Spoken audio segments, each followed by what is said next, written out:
Hello friends, ಎಲ್ಲರಿಗೂ ನಮಸ್ಕಾರ. ನಾನು ಇವತ್ತು ಈ ವಿಡಿಯೋದಲ್ಲಿ ತುಂಬ ಈಸಿಯಾಗಿರುವ ಲಂಚ್ ಬಾಕ್ಸ್ ರೆಸಿಪಿನ ಮಾಡಿ ತೋರಿಸ್ತಾ ಇದ್ದೀನಿ.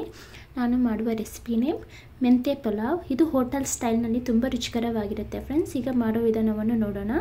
ಮೊದಲಿಗೆ ನಾನು ಮಸಾಲೆನ ರೆಡಿ ಮಾಡ್ಕೊಳ್ತಾ ಇದ್ದೀನಿ. ಅದಕ್ಕೆ ಒಂದು ಚಿಕ್ಕ ಮಿಕ್ಸಿ ಜಾರ್ನ ತಗೊಂಡು ಒಂದು ಹಿಡಿ ಆಗೋಷ್ಟು ಪುದೀನ ಸೊಪ್ಪನ್ನ ತಗೊಂಡಿದ್ದೀನಿ. ಅದೇ ರೀತಿ ಒಂದು ಹಿಡಿ ಕೊತ್ತಂಬರಿ ಸೊಪ್ಪು, ಒಂದು 10 ಹಸಿಮೆಣಸಿನಕಾಯಿನ ತೊಗೊಂಡಿದ್ದೀನಿ. ಶುಂಠಿ ಬೆಳ್ಳುಳ್ಳಿನ ಒಂದು 10 ಪೀಸ್ ತೊಗೊಂಡಿದ್ದೀನಿ ಫ್ರೆಂಡ್ಸ್. ಈಗ ನಾನು ಇದನ್ನು ಚೆನ್ನಾಗಿ ಗ್ರೈಂಡ್ ಮಾಡಿಕೊಂಡು ಪಕ್ಕಕ್ಕೆ ಇಟ್ಕೊಳ್ತಾ ಇದ್ದೀನಿ. ಸಾಫ್ಟಾಗಿ ಗ್ರೈಂಡ್ ಮಾಡ್ಕೋಬೇಕು. ಈಗ ನಾನು ಸ್ಟವ್ ಆನ್ ಮಾಡಿಕೊಂಡು ಕುಕ್ಕರ್ನ ಇಟ್ಕೊಂಡಿದ್ದೀನಿ. ಇದರಲ್ಲಿ 3 ರಿಂದ 4 ಟೇಬಲ್ ಸ್ಪೂನ್ ಆಗೋಷ್ಟು ಎಣ್ಣೆನ ಸೇರಿಸ್ಕೊಳ್ತಾ ಇದ್ದೀನಿ. ಅದೇ ರೀತಿ 1 ಟೇಬಲ್ ಸ್ಪೂನ್ ಆಗೋಷ್ಟು ತುಪ್ಪನ ಸೇರಿಸ್ಕೊಳ್ತಾ ಇದ್ದೀನಿ ಫ್ರೆಂಡ್ಸ್. ಎಣ್ಣೆ ಬಿಸಿ ಆದಮೇಲೆ ಮನೆಯಲ್ಲಿ ಅವೈಲೇಬಲ್ ಇರೋ ಎಲ್ಲ ಬಿರಿಯಾನಿ ಮಸಾಲೆ ಪದಾರ್ಥಗಳನ್ನು ಸೇರಿಸ್ಕೊಳ್ತಾ ಇದ್ದೀನಿ. ಇದನ್ನು ಒಂದು 30 ಸೆಕೆಂಡ್ಸ್ ಚೆನ್ನಾಗಿ ಫ್ರೈ ಮಾಡ್ಕೊಳ್ತಾ ಇದ್ದೀನಿ ಫ್ರೆಂಡ್ಸ್. ಮೀಡಿಯಂ ಫ್ಲೇಮಲ್ಲೇ ಚೆನ್ನಾಗಿ ಫ್ರೈ ಮಾಡ್ಕೋಬೇಕು. ನಂತರ ಸ್ವಲ್ಪ ಮೆಂತ್ಯ ಎಲೆನ ಸೇರಿಸ್ಕೊಳ್ತಾ ಇದ್ದೀನಿ. ನಂತರ 1 ಕಪ್ ಆಗೋಷ್ಟು ಬಟಾಣಿನ ಸೇರಿಸ್ಕೊಳ್ತಾ ಇದ್ದೀನಿ ಫ್ರೆಂಡ್ಸ್, ಹಸಿ ಬಟಾಣಿ. ಅದೇ ರೀತಿ 1 ಕಪ್ ಆಗೋಷ್ಟು ಆಲೂಗಡ್ಡೆನ ಸಣ್ಣದಾಗಿ ಕಟ್ ಮಾಡಿ ಹಾಕ್ಕೊಂಡು ಚೆನ್ನಾಗಿ ಫ್ರೈ ಮಾಡ್ಕೊಳ್ತಾ ಇದ್ದೀನಿ. ಇದನ್ನು ಒಂದು 2 ನಿಮಿಷ ಚೆನ್ನಾಗಿ ಫ್ರೈ ಮಾಡ್ಕೋಬೇಕು. ನಂತರ ನಾನು ಮೆಂತ್ಯ ಸೊಪ್ಪು 1 ಕಪ್ ತಗೊಂಡು ಸಣ್ಣದಾಗಿ ಕಟ್ ಮಾಡಿ ಹಾಕ್ಕೊಳ್ತಾ ಇದ್ದೀನಿ. ಇದನ್ನು ಚೆನ್ನಾಗಿ ಫ್ರೈ ಮಾಡ್ಕೋಬೇಕು ಫ್ರೆಂಡ್ಸ್. ಹಸಿ ವಾಸನೆ ಹೋಗೋವರೆಗೂ ಚೆನ್ನಾಗಿ ಫ್ರೈ ಮಾಡ್ಕೋಬೇಕು. ಜಾಸ್ತಿ ಆಗಬಾರ್ದು, ಕಹಿ ಬಂದ್ಬಿಡುತ್ತೆ. 1 ಕಪ್ ಹಾಕಿದ್ರೆ ಸಾಕು ಫ್ರೆಂಡ್ಸ್. ಈಗ ಚೆನ್ನಾಗಿ ಫ್ರೈ ಆಗಿದೆ. ನಂತರ ನಾನು ಗ್ರೈಂಡ್ ಮಾಡ್ಕೊಂಡಿರೋ ಮಸಾಲೆನ ಸೇರಿಸ್ಕೊಳ್ತಾ ಇದ್ದೀನಿ. ಸೊ ಇದನ್ನು ಒಂದು 5 ನಿಮಿಷ ಚೆನ್ನಾಗಿ ಫ್ರೈ ಮಾಡ್ಕೋಬೇಕು. ಎಣ್ಣೆ ಮೇಲೆ ಬರೋವರೆಗೂ ಫ್ರೈ ಮಾಡ್ಕೋಬೇಕು ಫ್ರೆಂಡ್ಸ್. ಹಸಿ ವಾಸನೆ ಎಲ್ಲ ಹೋದ್ರೇ ಟೇಸ್ಟ್ ತುಂಬ ಚೆನ್ನಾಗಿರುತ್ತೆ.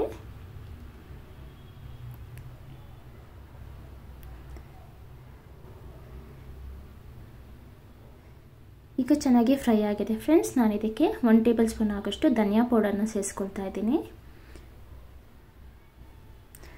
ಇದನ್ನು ಚೆನ್ನಾಗಿ ಮಿಕ್ಸ್ ಮಾಡಿಕೊಂಡು ಫ್ರೈ ಮಾಡ್ಕೋಬೇಕು. ಅರಿಶಿನ ಬೇಕಂದರೆ ಹಾಕೋಬೋದು ಫ್ರೆಂಡ್ಸ್. ನಾನು ಅರಿಶಿನ ಸ್ಕಿಪ್ ಮಾಡ್ತಾ ಇದ್ದೀನಿ. ಇದೆಲ್ಲ ಫ್ರೈ ಆಗಿದ್ದಾದಮೇಲೆ 1 ಕಪ್ ಆಗೋಷ್ಟು ಟೊಮೊಟೊನ ಸೇರಿಸ್ಕೊಳ್ತಾ ಇದ್ದೀನಿ. ಸಣ್ಣದಾಗಿ ಕಟ್ ಮಾಡಾಕೊಂಡ್ರೆ ಬೇಗ ಬೇಯುತ್ತೆ. ಈಗ ಟೊಮೊಟೊ ಮೆತ್ತಗಾಗೋವರೆಗೂ ನಾವು ಚೆನ್ನಾಗಿ ಫ್ರೈ ಮಾಡ್ಕೋಬೇಕು.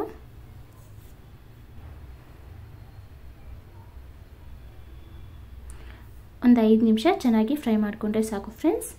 ಬೇಗ ಫ್ರೈ ಆಗೋದಕ್ಕೆ ಪ್ಲೇಟ್ನ ಮುಚ್ಚಿ ಒಂದು 5 ನಿಮಿಷ ಚೆನ್ನಾಗಿ ಮೀಡಿಯಂ ಫ್ಲೇಮಲ್ಲಿ ಫ್ರೈ ಮಾಡ್ಕೊಂಡಿದ್ದೀನಿ. ಈಗ ನೋಡ್ಬೋದು ಟೊಮೊಟೊ ಎಲ್ಲ ಮೆತ್ತಗಾಗಿದೆ.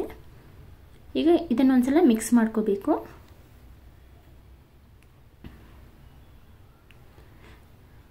ಈಗ ನಾನು ಇದಕ್ಕೆ ಅಕ್ಕಿನ ಸೇರಿಸ್ತಾ ಇದ್ದೀನಿ ಫ್ರೆಂಡ್ಸ್. 1.5 ಗ್ಲಾಸ್ ಆಗೋಷ್ಟು ಅಕ್ಕಿನ ನಾನು ಆಲ್ರೆಡಿ ವಾಶ್ ಮಾಡಿ ಅರ್ಧ ಗಂಟೆ ಮುಂಚೆನೇ ನೆನೆಸಿಟ್ಕೊಂಡಿದ್ದೆ. ಅದನ್ನು ಸೇರಿಸ್ಕೊಳ್ತಾ ಇದ್ದೀನಿ. 1.5 ಗ್ಲಾಸ್ ತಗೊಂಡಿದ್ದೀನಿ ಫ್ರೆಂಡ್ಸ್. ನಾನು ಮೆಜರ್ಮೆಂಟ್ ಕೂಡ ತೋರಿಸ್ತೀನಿ. ನೀವು ಮೆಜರ್ಮೆಂಟ್ ಪ್ರಕಾರ ಹಾಕಿ, ತುಂಬ ಚೆನ್ನಾಗಿ ಬರುತ್ತೆ. ಈಗ ಇದನ್ನು ಒಂದು 2 ನಿಮಿಷ ಚೆನ್ನಾಗಿ ಮಿಕ್ಸ್ ಮಾಡಿಕೊಂಡು ಫ್ರೈ ಮಾಡ್ಕೋಬೇಕು ಫ್ರೆಂಡ್ಸ್. ಆಗಲೇ ಟೇಸ್ಟ್ ತುಂಬ ಚೆನ್ನಾಗಿರುತ್ತೆ, ಮಸಾಲೆ ಎಲ್ಲ ಚೆನ್ನಾಗಿ ಹಿಡಿಯುತ್ತೆ. ಸೊ ಅಕ್ಕಿ ಹಾಕಿದ್ದಾದಮೇಲೆ ಒಂದು 5 ನಿಮಿಷ ಚೆನ್ನಾಗಿ ಮಿಕ್ಸ್ ಮಾಡಿಕೊಂಡು ಫ್ರೈ ಮಾಡ್ಕೋಬೇಕು.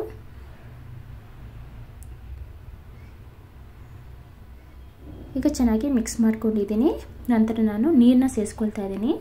1.5 ಗ್ಲಾಸ್ಗೆ 3 ಗ್ಲಾಸ್ ಆಗೋಷ್ಟು ನೀರನ್ನ ಸೇರಿಸ್ಕೊಳ್ತಾ ಇದ್ದೀನಿ ಫ್ರೆಂಡ್ಸ್. ಈ ಗ್ಲಾಸಲ್ಲಿ ನಾನು ಅಕ್ಕಿನ ಸೇರಿಸ್ಕೊಂಡಿದ್ದೆ, ಅದೇ ಗ್ಲಾಸಲ್ಲಿ ನೀರನ್ನು ಸೇರಿಸ್ಕೊಳ್ತಾ ಇದ್ದೀನಿ. ನಂತರ ಕಲ್ಲುಪ್ಪು ರುಚಿಗೆ ತಕ್ಕಷ್ಟು ಸೇರಿಸ್ಕೊಳ್ತಾ ಇದ್ದೀನಿ. ಇದನ್ನು ಮಿಕ್ಸ್ ಮಾಡಿಕೊಂಡು ಉಪ್ಪೆಲ್ಲ ಚೆಕ್ ಮಾಡ್ಕೋಬೋದು, ಕಮ್ಮಿ ಇದ್ದರೆ ಸೇರಿಸ್ಕೋಬೋದು ಫ್ರೆಂಡ್ಸ್. ಚೆನ್ನಾಗಿ ಮಿಕ್ಸ್ ಮಾಡಿಕೊಂಡು ಉಪ್ಪು ಖಾರ ನೋಡ್ಕೋಬೋದು. ನಿಮಗೆ ಬೇಕು ಅಂದರೆ ಗರಂ ಮಸಾಲೆನೂ ಹಾಕ್ಕೋಬೋದು. ನಾನು ಹಾಕ್ತಿಲ್ಲ ಫ್ರೆಂಡ್ಸ್, ಇಷ್ಟೇ ಮಸಾಲೆ ಸಾಕು. ಧನಿಯಾ ಪುಡಿನಲ್ಲಿನೇ ಎಲ್ಲ ಮಸಾಲೆನೇ ಇರುತ್ತೆ, ಅದೇ ಸಾಕು. ಜಾಸ್ತಿ ಹಾಕಿದ್ರೂ ಚೆನ್ನಾಗಿರಲ್ಲ. ಈಗ ನಾನು ಪ್ಲೇಟ್ನ ಮುಚ್ಚಿ 1/4 ಭಾಗ ಚೆನ್ನಾಗಿ ಕುದಿಯೋವರೆಗೂ ಇಟ್ಕೊಂಡಿದ್ದೀನಿ. ಈಗ ಮೀಡಿಯಂ ಫ್ಲೇಮಲ್ಲಿ ಇಟ್ಟು ಒಂದು ಅರ್ಧ ನಿಂಬೆಹಣ್ಣನ್ನು ಹಾಕ್ತಾಯಿದ್ದೀನಿ ಫ್ರೆಂಡ್ಸ್. ನಿಂಬೆಹಣ್ಣು ಲಾಸ್ಟಲ್ಲಿ ಹಾಕಬೇಕು, ತುಂಬ ಚೆನ್ನಾಗಿರುತ್ತೆ. ಸೊ ಈ ಟೈಮಲ್ಲಿ ಹಾಕಿದ್ರೇನೂ ಸಾಕು. ಈಗ ಇದನ್ನೆಲ್ಲ ನಾವು ಚೆನ್ನಾಗಿ ಮಿಕ್ಸ್ ಮಾಡಿಕೊಂಡು ಚೆನ್ನಾಗಿ ಮೀಡಿಯಂ ಫ್ಲೇಮಲ್ಲೇ ಬೇಯಿಸ್ಕೋಬೇಕು. ಇನ್ನೊಂದು 10 ನಿಮಿಷ ಚೆನ್ನಾಗಿ ಬೇಯಿಸ್ಕೊಂಡ್ರೆ ಸಾಕು. ಮೀಡಿಯಂ ಫ್ಲೇಮಲ್ಲೇ ಬೇಯಬೇಕು ಫ್ರೆಂಡ್, ಲಾಸ್ಟಲ್ಲಿ, ಇಲ್ಲಾಂದರೆ ಸೀದೋಗ್ಬಿಡುತ್ತೆ. ಈಗ ನಾನು ಮತ್ತೆ ಪ್ಲೇಟ್ ಮುಚ್ಚಿ ಒಂದು 10 ನಿಮಿಷ ಮೀಡಿಯಂ ಫ್ಲೇಮಲ್ಲೇ ಬೇಯಿಸ್ಕೊಂಡು ಸ್ಟವ್ ಆಫ್ ಮಾಡ್ಕೊಂಡಿದ್ದೀನಿ. ನೀವು ನೋಡ್ಬೋದು ಪರ್ಫೆಕ್ಟಾಗಿ ಮೆಂತ್ಯ ಪುಲಾವ್ ಪ್ರಿಪೇರ್ ಆಗಿದೆ. ಹೋಟೆಲ್ ಸ್ಟೈಲ್ನಲ್ಲಿ ಸೂಪರ್ ಆಗಿರುತ್ತೆ ಫ್ರೆಂಡ್ಸ್. ಒಂದ್ಸಲ ಟ್ರೈ ಮಾಡಿ ನೋಡಿ. ಇದು ತುಂಬ ಈಸಿ ಮೆಥಡ್, ತುಂಬ ಈಸಿಯಾಗಿ ಮಾಡ್ಕೋಬೋದು. ಲಂಚ್ ಬಾಕ್ಸ್ಗೆ ಸೂಪರ್ ಆಗಿರುತ್ತೆ. ಬ್ರೇಕ್ಫಾಸ್ಟ್ಗೂ ತಿನ್ಬೋದು, ನೈಟೂ ತಿನ್ಬೋದು. ಒಂದ್ಸಲ ಟ್ರೈ ಮಾಡಿ ನೋಡಿ. ನಿಮಗೆ ಖಂಡಿತ ಈ ರೆಸಿಪಿ ಇಷ್ಟ ಆಗುತ್ತೆ. ನಿಮಗೆ ಈ ರೆಸಿಪಿ ಇಷ್ಟ ಆದರೆ ಪ್ಲೀಸ್ ಲೈಕ್ ಮಾಡಿ, ಶೇರ್ ಮಾಡಿ, ಕಮೆಂಟ್ ಮಾಡಿ. ಮೊದಲ ಬಾರಿಗೆ ನನ್ನ ಚಾನಲ್ನ ನೋಡ್ತಿದ್ರೆ ಪ್ಲೀಸ್ ಸಬ್ಸ್ಕ್ರೈಬ್ ಮಾಡ್ಕೊಳ್ಳಿ ಫ್ರೆಂಡ್ಸ್, ಸಪೋರ್ಟ್ ಮಾಡಿ. Thank you. ಬಾಯ್ ಎಲ್ರಿಗೂ.